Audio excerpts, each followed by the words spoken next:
داستان ایمان فروشوں کی دوسرا حصہ، صلاح الدین ایوبی کے دور کی حقیقی کہانیاں، عورت اور ایمان کی معرکہ آرائیاں۔ التمش۔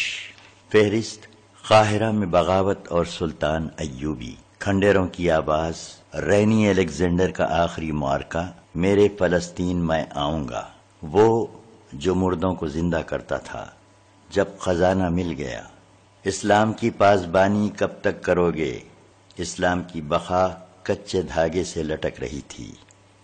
پیش ہے مسلمان نوجوانوں کے نام۔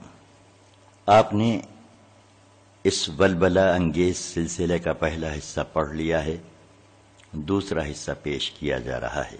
ہم داستان ایمان فروشوں کی کے مصنف محترم التمش کے ممنون ہیں، جنہوں نے حکایت میں مجاہد اعظم سلطان صلاح الدین ایوبی کے دور کی قیمتی کہانیوں کا یہ سلسلہ شروع کیا۔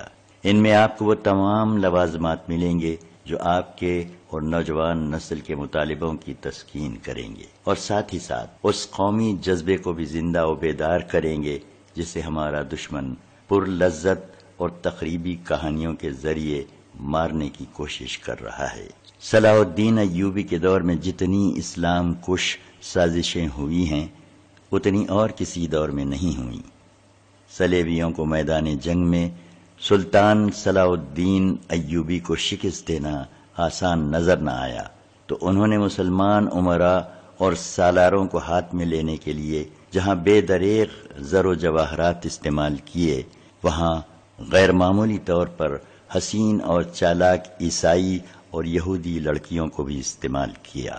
اس کے ساتھ ہی مسلمانوں کی نوجوان نسل کی کردار کشی کے نہایت دلکش ذرائع اختیار کیے۔ انہوں نے حسن بن صباح کے پیشہ ور قاتلوں کو بھی استعمال کیا۔ اس دور کا دشمن آج بھی ہمارا دشمن ہے اور ابھی تک وہی پرلذت حربے استعمال کر رہا ہے۔ یہ کہانیاں خود بھی سنیں، بچوں کو بھی سنائیں۔ اگر آپ سچے دل سے فحش، عریاں اور مخرب الاخلاق کہانیوں سے اپنے بچوں کو محفوظ کرنا چاہتے ہیں تو اسے اپنے گھر والوں کو ضرور سنائیے۔ آج پھر تاریخ اپنے آپ کو دہرا رہی ہے اور صلاح الدین ایوبی کو پکار رہی ہے۔ قاہرہ میں بغاوت اور سلطان ایوبی۔ فلسطین ابھی صلیبیوں کے پاؤں تلے کراہ رہا تھا۔ یروشلم صلیب پر لٹکا ہوا تھا، اس مقدس شہر سے خون رس رہا تھا۔ وہاں کے مسلمان جو صلیبیوں کے ظالمانہ استبداد کے شکنجے میں آئے ہوئے تھے، پس رہے تھے، تڑپ رہے تھے اور سلطان ایوبی کا انتظار کر رہے تھے۔ ان تک یہ اطلاعیں پہنچ چکی تھیں کہ سلطان ایوبی فلسطین کی سرزمین میں داخل ہو چکا ہے اور شوبک کا قلعہ مسلمانوں کے قبضے میں ہے۔ یہ ان کے لیے خوشخبری تھی، مگر یہ خوشخبری پیغام اجل ثابت ہوئی۔ صلیبیوں نے شوبک کی شکست کا انتقام یروشلم اور دیگر شہروں اور قصبوں کے مسلمانوں سے لینا شروع کر دیا تھا۔ وہ مسلمانوں کو مردہ کر دینا چاہتے تھے تاکہ وہ جاسوسی نہ کر سکیں، حملے کی صورت گیری میں صلاح الدین ایوبی کی مدد کرنے کی جرت نہ کریں۔ سب سے زیادہ مظالم کرک کے مسلمانوں پر توڑے جا رہے تھے۔ شوبک کے بعد کرک ایک بڑا قلعہ تھا جس پر صلیبیوں کو بہت ناز تھا۔ ایسا ہی ناز انہیں شوبک پر بھی تھا، مگر ان کے ناز کو سلطان ایوبی کی نہایت اچھی چال اور اس کے مجاہدین کی شجاعت نے ریت کے ذروں کی طرح بکھیر دیا تھا۔ اب صلیبی کرک کو مضبوط کر رہے تھے۔ وہاں کے مسلمان باشندوں پر تشدد ایک احتیاطی تدبیر تھی۔ صلیبیوں کو یہ وہم ہو گیا تھا کہ مسلمان جاسوسی کرتے ہیں، چنانچہ یہاں بھی انہوں نے شوبک کی طرح مشتبہ مسلمانوں کو بیگار کیمپ میں پھینکنا شروع کر دیا تھا۔ فلسطین کی فتح ہمارا ایک عظیم مقصد ہے، مگر کرک سے مسلمانوں کو نکالنا اس سے بھی عظیم تر مقصد ہونا چاہیے۔ جاسوسوں کا ایک گروہ کا سربراہ سلطان ایوبی کو بتا رہا تھا۔ وہ طلب چنگیز نام کا ایک ترک تھا جو 6 جاسوسوں کو شوبک سے بھاگے ہوئے عیسائی باشندوں کے بحروپ میں کرک سے لے گیا تھا۔ وہ 3 مہینوں بعد واپس آیا تھا۔ سلطان ایوبی کو علی بن سفیان کی موجودگی میں وہاں کے حالات بتا رہا تھا۔ صلیبی فوج جو بھاگ کر کرک پہنچی تھی، اس کے متعلق اس نے بتایا کہ خاصی بری حالت میں ہیں اور فوری طور پر لڑنے کے قابل نہیں۔ اس ہاری ہوئی فوج نے کرک میں جاتے ہی مسلمانوں کا جینا حرام کر دیا۔ اندھا دن گرفتاریاں شروع ہو گئیں۔ مسلمان عورتوں نے باہر نکلنا چھوڑ دیا۔ جہاں کسی مسلمان پر ذرا شک ہوتا اسے پکڑ کر بیگار کیمپ میں لے جاتے، جہاں انسان ایسا مویشی بن جاتا ہے جو بول نہیں سکتا، صبح کے اندھیرے سے رات کے اندھیرے تک کام کرتا، سوکھی روٹی اور پانی پر زندہ رہتا۔ ہم نے وہاں زمین دوز مہم چلائی کہ جتنے مسلمان جو ان میں ہیں یا لڑنے کی عمر میں ہیں وہ یہاں سے نکل کر شوبک پہنچے اور فوج میں بھرتی ہو جائیں، تاکہ کمک کا انتظار کیے بغیر کرک پر حملہ کیا جا سکے۔ چنگیز ترک نے کہا، ہماری موجودگی میں کچھ لوگ وہاں سے نکل آئے تھے، لیکن یہ کام ایک تو اس لیے مشکل ہے کہ ہر طرف صلیبی فوج پھیلی ہوئی ہے، اور دوسری مشکل یہ ہے کہ اپنے کنبوں خصوصاً عورتوں کو وہ عیسائیوں کے رحم و کرم پر چھوڑ کر نہیں آ سکتے تھے۔ فوری ضرورت یہ ہے کہ کرک پر حملہ کیا جائے اور مسلمانوں کو نجات دلائی جائے۔ اس سے پہلے ایک اور جاسوس یہ اطلاع دے چکا تھا کہ صلیبیوں کی اسکیم اب یہ ہے کہ سلطان ایوبی کرک کا محاصرہ کرے گا تو صلیبیوں کی ایک فوج جو ایک صلیبی حکمران ریمانڈ کے زیر کمان ہے عقب سے حملہ کرے گی۔ سلطان ایوبی نے پہلے ہی اپنے فوجی سربراہوں سے کہہ دیا تھا کہ صلیبی عقب سے حملہ کریں گے۔ اس صورتحال کے لیے اسے زیادہ فوج کی ضرورت تھی، اس لیے چنگیز کو رخصت کر کے علی بن سفیان سے کہا، جذبات کا تقاضا یہ ہے کہ ہمیں فوراً کرک پر حملہ کر دینا چاہیے۔ میں اچھی طرح اندازہ کر سکتا ہوں کہ وہاں کے مسلمان کس جہنم میں پڑے ہوئے ہیں، لیکن حقائق کا تقاضا یہ ہے کہ اپنی صفوں کو مستحکم کیے بغیر آگے ایک قدم نہ اٹھاؤ۔ ضرب اس وقت لگاؤ جب تمہیں یقین ہو کہ کاری ہوگی۔ ہم ان عورتوں اور بچوں کو نہیں بھول سکتے جو دشمن کے ہاتھوں ذلیل و خوار اور قتل ہوئے ہیں۔ یہ ہمارے گمنام شہید ہیں، یہ قوم کی عظیم قربانی ہے۔ میں انہی کی آبرو اور انہی کے وقار کے لیے فلسطین لینا چاہتا ہوں۔ اگر میرا مقصد یہ نہ ہو تو جنگ کا مقصد ڈاکہ اور لوٹ مار رہ جاتا ہے۔ وہ قوم جو اپنی ان بچیوں اور بچوں کو بھول جائے جو دشمن کے استبداد میں ذلیل و خوار اور قتل ہوئے، وہ قوم ڈاکوؤں اور رہزنوں کا گروہ بن جاتی ہے۔ اس قوم کے افراد دشمن سے انتقام لینے کی بجائے ایک دوسرے کو لوٹتے، ایک دوسرے کو دھوکے اور فریب دیتے ہیں۔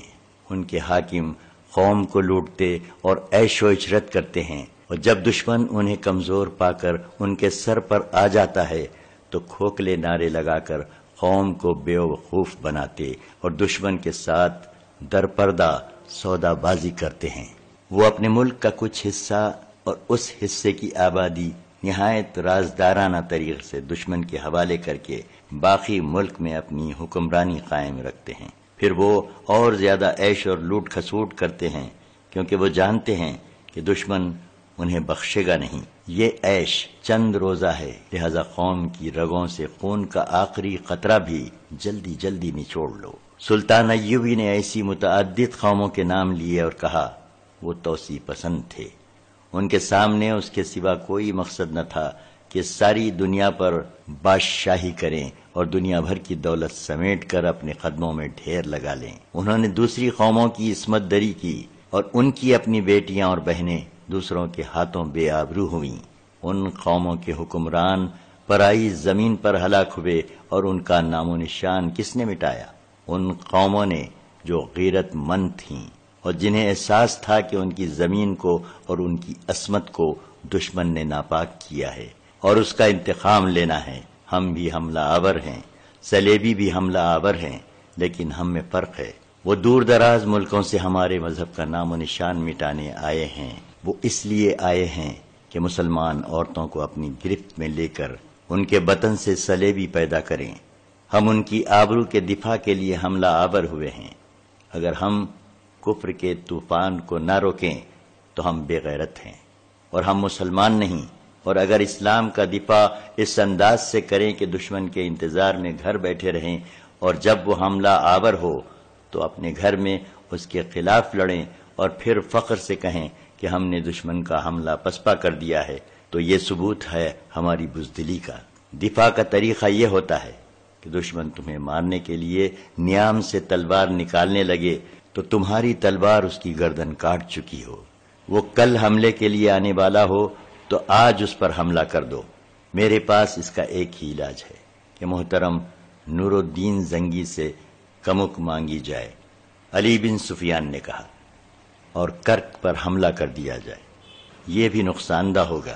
سلطان ایوبی نے کہا، زنگی کے پاس اتنی فوج موجود رہنی چاہیے کہ صلیبی ہمارے عقب پر حملہ کریں تو زنگی ان کے عقب پر حملہ کر سکے۔ میں مدد مانگنے کا قائل نہیں، اس کے بجائے میں یہ بھی کر سکتا ہوں کہ کرک میں چھاپا مار دستے بھیج کر صلیبیوں کا جینا حرام کیسے رکھوں۔ مجھے امید ہے کہ ہمارے جاسوس چھاپا مار صلیبیوں کی جڑیں چوہوں کی طرح کاٹتے رہیں گے، مگر اس کی سزا وہاں کے بے گناہ مسلمان باشندوں کو ملے گی۔ چھاپا مار تو اپنا کام کر کے ادھر ادھر ہو جائیں گے، وہ ہر قسم کی سختی اور مصیبت جھیل سکتے ہیں، ہمارے نہتے بہن بھائی کچلے جائیں گے۔ البتہ اس تجویز پر غور کرو کہ وہاں سے مسلمان کنبوں کو نکالنے کا کوئی خفیہ انتظام کیا جائے۔ حملے میں کچھ وقت لگے گا، ہمیں خاصی بھرتی مل گئی ہے، کرک کے جوان بھی آ گئے ہیں اور آ رہے ہیں۔ میں محسوس کرنے لگا ہوں کہ ہمیں یہاں کے مسلمان باشندوں کے متعلق اپنی پالیسی میں تبدیلی کرنی پڑے گی۔ صلیبیوں کے محکمہ جاسوسی اور سراغ رسانی کے سربراہ ہرمن نے کہا، قلعے کرک میں چند ایک صلیبی بادشاہ، ان کی فوجی کمانڈر اور انتظامیہ کے حکام جمع تھے۔ وہ جوں اپنی ہاری ہوئی فوج کو دیکھ رہے تھے، ان کی عقل پر غصہ اور انتقام غالب آتا جا رہا تھا۔ وہ شکست کو بہت بڑی فتح میں بدلنا چاہتے تھے۔ ان میں ان کی انٹیلیجنس کا سربراہ ہرمن واحد آدمی تھا جو ٹھنڈے دل سے سوچتا اور عقل کی بات کرتا تھا۔ وہ دیکھ رہا تھا کہ اس کے صلیبی بھائی کرک کے مسلمان باشندوں کے ساتھ کیسا وحشیانہ سلوک کر رہے ہیں۔ اس نے کہا، آپ نے یہی سلوک شوبک کے مسلمانوں کے ساتھ روا رکھا تھا۔ اس کا نتیجہ یہ تھا کہ انہوں نے وہاں مسلمانوں کے کیمپ سے اس مسلمان فوجی کو بھگا دیا جسے ہم نے خطرناک جاسوس سمجھ کر قید میں ڈال دیا تھا۔ مجھے یقین ہے کہ اسے وہاں کے مسلمانوں نے پناہ دی تھی۔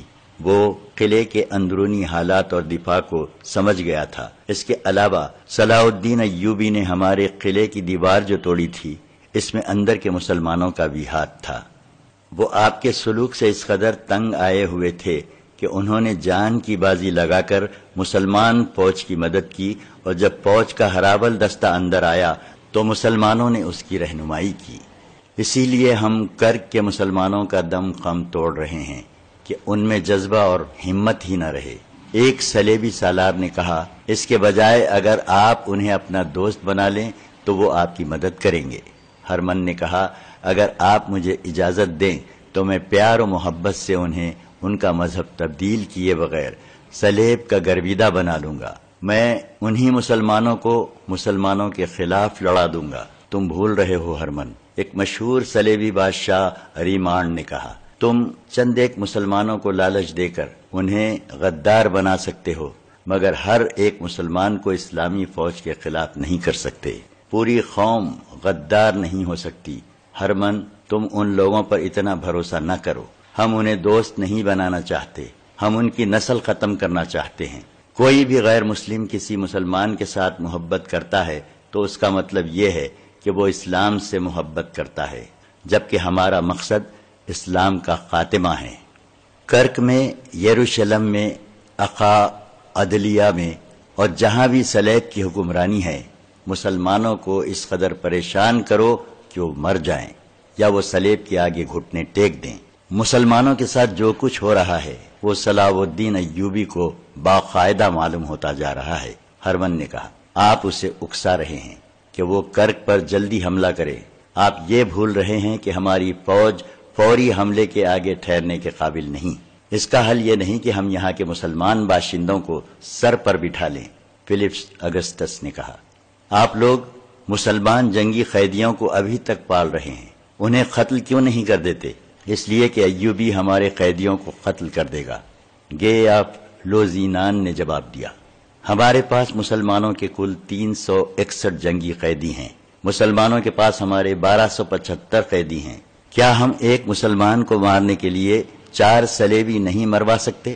اگسٹس نے کہا، ہمارے وہ قیدی جو صلاح الدین کے پاس ہیں بزدل تھے، وہ لڑنے کی بجائے قید ہوئے، وہ زندہ رہنا چاہتے تھے، وہ مسلمانوں کے ہاتھوں مر جائیں تو اچھا ہے، تم اطمینان سے مسلمان قیدیوں کو ختم کر دو۔ کیا مسلمان باشندوں کے ساتھ درندوں جیسا سلوک کر کے اور مسلمان جنگی قیدیوں کو قتل کر کے تم صلاح الدین ایوبی کو شکست دے دو گے؟ سالار کے عہدے کے ایک صلیبی نے کہا، اس وقت فوج کے سامنے مسئلہ یہ ہے کہ ایوبی اگر پیش قدمی کرایا تو اسے کس طرح روکیں گے، اور اس سے شوبک کا قلعہ واپس کس طرح لیا جا سکتا ہے؟ کر کے تمام مسلمانوں کو قتل کر دو، پھر کیا ہوگا؟ ایوبی کی طرح تم اپنی نظر میں وسعت کیوں نہیں پیدا کرتے؟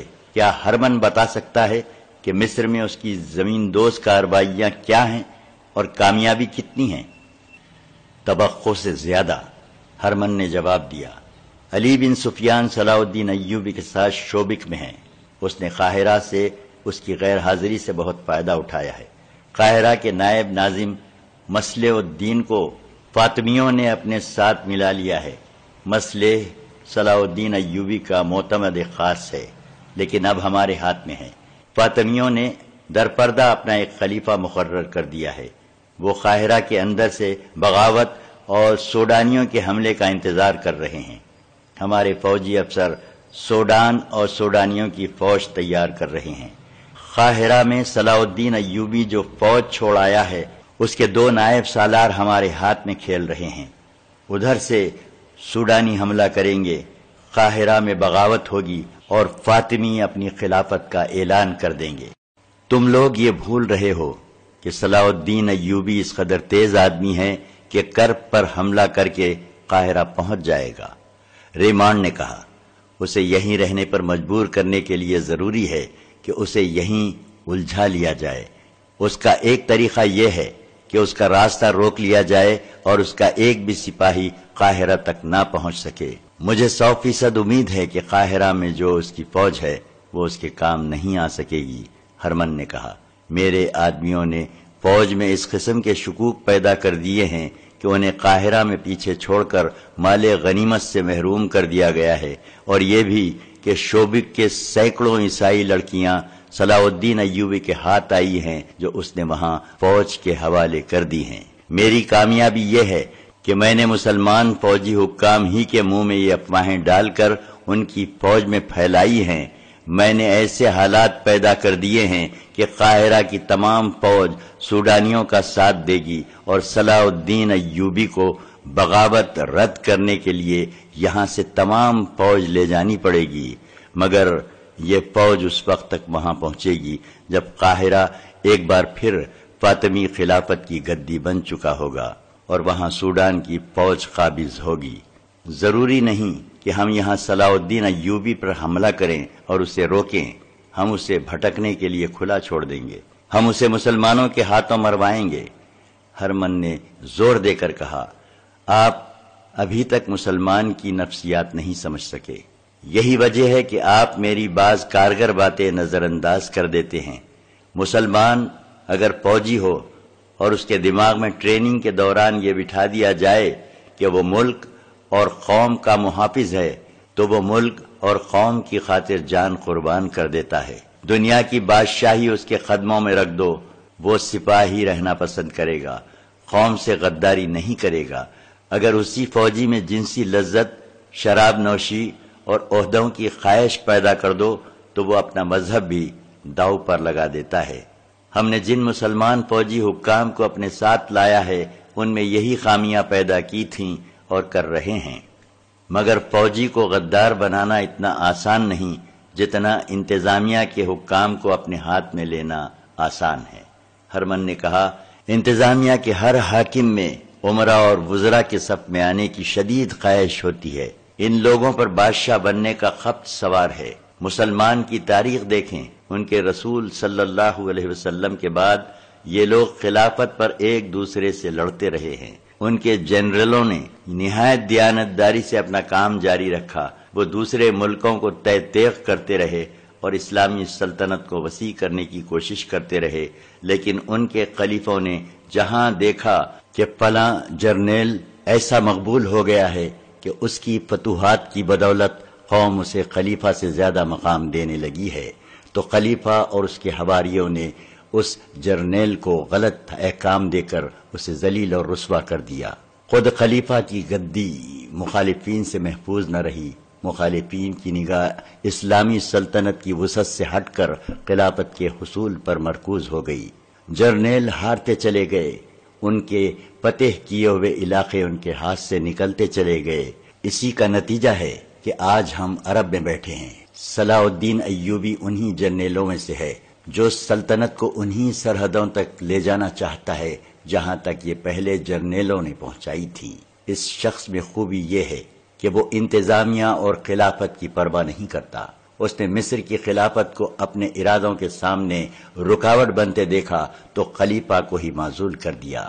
یہ دلیرانہ قدم اس نے فوجی طاقت اور اپنی فہم و فراست کے بلبوتے پر اٹھایا ہے۔ ہرمن بولتا جا رہا تھا، تمام حکمران اور صلیبی کمانڈر انہماک سے سن رہے تھے۔ وہ کہہ رہا تھا، صلاح الدین ایوبی اپنی قوم کی اس کمزوری کو سمجھ گیا ہے کہ غیر فوجی قیادت گدی کی خواہش مند ہے، اور یہ خواہش ایسی ہے جو زن اور زر پرستی اور شراب نوشی جیسی عادتیں پیدا کرتی ہے۔ ہم نے صرف ان فوجی افسروں کو ہاتھ میں لیا ہے جو اقتدار کے خواہش مند ہیں، اسی لیے ہم زیادہ تر اثر انتظامیہ کے سربراہوں پر ڈال رہے ہیں۔ فوج کو کمزور کرنے کا طریقہ یہ ہے کہ اسے لوگوں کی نظروں میں رسوا کر دیا جائے۔ یہ کام میرا ہے جو میں کر رہا ہوں۔ آپ شاید میری تائید نہ کریں، لیکن میں آپ کو بتا دینا چاہتا ہوں کہ آپ صلاح الدین ایوبی کو میدان جنگ میں آسانی سے شکست نہیں دے سکتے۔ وہ صرف لڑنے کے لیے نہیں لڑتا، اس کے عزم کی بنیاد ایک ایسے منصوبے پر ہے جسے اس کی ساری فوج سمجھتی ہے۔ اس کی بنیادی خوبی یہ ہے کہ وہ اپنے خلیفہ سے یا غیر فوجی قیادت سے حکم نہیں لیتا۔ وہ کٹر مسلمان ہے۔ وہ کہتا ہے کہ میں خدا اور قرآن سے حکم لیتا ہوں۔ میرے جو جاسوس بغداد میں ہیں انہوں نے اطلاع دی ہے کہ ایوبی نے نور الدین زنگی کو ساتھ ملا کر یہاں سے انقلابی تجاویز بھیجی ہیں جن پر عمل درآمد شروع ہو گیا ہے۔ ایک یہ ہے کہ امیر العلماء سے یہ فتویٰ صادر کرایا گیا ہے کہ خلافت صرف ایک ہوگی اور یہ بغداد کی خلافت ہوگی۔ یہ خلافت دوسرے ممالک کے متعلق احکام نافذ کرنے اور سمجھوتوں کی بات چیت کرنے سے پہلے اعلیٰ فوجی قیادت سے منظوری لے گی۔ جنگی امور فوج کے ہاتھ میں ہوں گے۔ خلیفہ دور دراز علاقوں میں لڑنے والے جنرلوں کو کوئی حکم نہیں بھیج سکتا۔ تیسرے یہ کہ خلیفہ کا نام خطے میں نہیں لیا جائے گا، اور خلافت کا اثر و رسوخ ختم کرنے کے لیے ایوبی نے حکم جاری کروا دیا ہے کہ خلیفہ یا اس کے نائب یا کوئی قلعے دار وغیرہ جب دورے وغیرہ کے لیے باہر نکلیں گے تو لوگوں کو راستے میں کھڑے ہونے، نعرے لگانے اور سلام کرنے کی اجازت نہیں ہوگی۔ صلاح الدین ایوبی نے سب سے اہم کام یہ کیا ہے کہ سنی شیعہ تفرقہ مٹا دیا ہے۔ ہرمن نے کہا، اس نے شیعوں کو فوج اور انتظامیہ میں پوری نمائندگی دے دی ہے اور نہایت پر اثر طریقوں سے شیعہ علماء کو قائل کر لیا ہے کہ وہ ایسی رسمیں ترک کر دیں جو اسلام کے منافی ہیں۔ صلاح الدین کے یہ انقلابی اقدامات ہمارے لیے نقصان دہ ہیں۔ ہم مسلمانوں کے انہی خامیوں کو استعمال کرنا چاہتے ہیں۔ اب ہماری کوشش یہ ہونی چاہیے، جو دراصل جاری ہے، کہ مسلمانوں کی انتظامی قیادت کو صلاح الدین ایوبی اور اس کی فوج کے خلاف کیا جائے، صرف آج نہیں، ہمیشہ کے لیے۔ فلپ اگسٹس جو مسلمانوں کا کٹر دشمن تھا بولا، ہماری عداوت صرف صلاح الدین سے نہیں، ہماری جنگ اسلام کے خلاف ہے۔ ہماری کوشش یہ ہونی چاہیے کہ ایوبی مر جائے تو یہ قوم کوئی دوسرا ایوبی پیدا نہ کر سکے۔ اس قوم کو عقیدوں، غلط اور بے بنیاد عقیدوں کے ہتھیاروں سے مارو، ان میں بادشاہ بننے کا جنون طاری کر دو، انہیں عیاش بنا دو اور ایسی روایات پیدا کر دو کہ یہ لوگ خلافت کی گدی پر آپس میں لڑتے رہیں، پھر خلافت کو ان کی فوج پر سوار کر دو۔ میں یقین کے ساتھ کہتا ہوں کہ یہ قوم ایک نہ ایک دن صلیب کی غلام ہو جائے گی۔ اس کا تمدن، اس کا مذہب صلیب کے رنگ میں رنگا ہوا ہوگا۔ وہ بادشاہی اور خلافت کے حصول کے لیے آپس میں دست و گریباں ہوں گے اور اپنے مخالفین کو دبانے کے لیے ہم سے مدد مانگیں گے۔ اس وقت ہم میں سے کوئی بھی زندہ نہ ہوگا۔ ہماری روحیں دیکھیں گی کہ میں نے جو پیشن گوئی کی ہے وہ حرف بحرف سچ ثابت ہوئی ہے۔ اسلام کی جڑیں کھوکھلی کرنے کے لیے یہودی تمہیں اپنی لڑکیاں پیش کر رہے ہیں، انہیں استعمال کرو۔ یہودیوں کو صرف اس لیے اپنا دشمن سمجھو کہ وہ یروشلم کو اپنا مقدس شہر اور فلسطین کو اپنا گھر سمجھتے ہیں۔ انہیں کہو کہ فلسطین تمہارا ہے، آخر میں یہ خطہ ہم تم ہی کو دیں گے، ابھی ہمارا ساتھ دو۔ لیکن یہ احتیاط ضرور کرنا کہ یہودی بہت چالاک قوم ہے، اسے جب تمہاری طرف سے خطرہ نظر آیا تو تمہارے ہی خلاف ہو جائے گی۔ اس کی دولت اور اس کی لڑکیاں استعمال کرو اور اس کے عوض انہیں فلسطین پیش کرو۔ قلعے شوبک اور قلعے کرک سے بہت دور ایک ایسا وسیع خطہ تھا جو مٹی، ریت اور سلوں کی پہاڑیوں اور اونچی نیچی چٹانوں میں گھرا ہوا تھا۔ یہ خطہ کم و بیش 1.5 میل وسیع اور چوڑا تھا۔ اس میں بہت سارا علاقہ ریتیلا میدانی تھا اور اس میں کھڈ بھی تھے اور کم اور اونچی ٹیکریاں بھی۔ جب صلیبی حکمران اور کمانڈر اسلام کی بیخ کنی کے منصوبے بنا رہے تھے اور نہایت پرکشش اور خطرناک طریقے وضع کر رہے تھے، صحرا کا یہ خطہ میدان جنگ بنا ہوا تھا۔ ہزاروں پیادہ، عسکری گھوڑ سوار اور شتر سوار بھاگ دوڑ رہے تھے۔ تلواریں اور برچھیوں کی انمیاں چمک رہی تھیں۔ گھوڑوں اور اونٹوں کی دوڑ سے گرد گہرے بادلوں کی طرح آسمان کی طرف اٹھ رہی تھی۔ اس گرد میں پرچھائیاں بھی اڑ رہی تھیں، تیر بھی۔ پیادہ سپاہی گھوڑوں سے آگے نکل جانے کی رفتار سے دوڑنے کی کوشش کر رہے تھے۔ گھوڑ سوار کھڈ پھلانگ رہے تھے۔ ارد گرد پہاڑیوں کی چوٹیوں پر 2 سپاہی آرام آرام سے گھوم پھر رہے تھے۔ ایک پہاڑی کے دامن میں آگ کے شعلے اڑتے اور پہاڑی سے ٹکرا کر پھڑکتے اور بجھ جاتے تھے۔ شور و غل آسمان کو ہلا رہا تھا۔ صلاح الدین ایوبی گھوڑے پر سوار ایک بلند چٹان پر کھڑا یہ نظارہ انہماک سے دیکھ رہا تھا۔ وہ بہت دیر سے اس میدان کے ارد گرد کی چٹانوں پر گھوم رہا تھا۔ اس کے ساتھ اس کے 2 نائب تھے۔ میں آپ کو یقین دلا سکتا ہوں کہ جس رفتار سے سکھلائی ہو رہی ہے، نئے سپاہی چند دنوں میں تجربے کار ہو جائیں گے۔ ایک نائب نے کہا، آپ نے جن سواروں کو وہ اتنا چوڑا کھڈ پھلانگتے ہوئے دیکھا تھا، وہ سب کرک سے آئے ہوئے سوار ہیں۔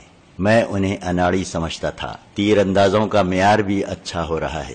میدان جنگ کا یہ منظر دراصل ٹریننگ تھی جس کے متعلق سلطان ایوبی نے بڑے سخت احکام جاری کیے تھے۔ ارد گرد سے بہت سے جوان فوج میں بھرتی کیے گئے تھے اور کرک سے بھی بہت سے مسلمان چوری چھپے نکل آئے تھے۔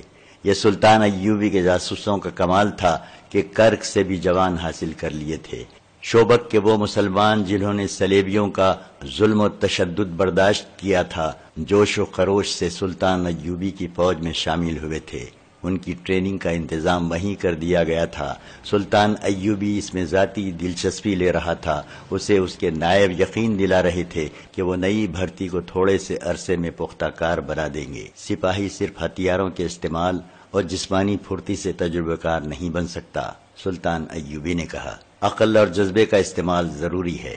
مجھے ایسی فوج کی ضرورت نہیں جو اندھا دھند دشمن پر چڑھ دوڑے اور صرف ہلاک کرے۔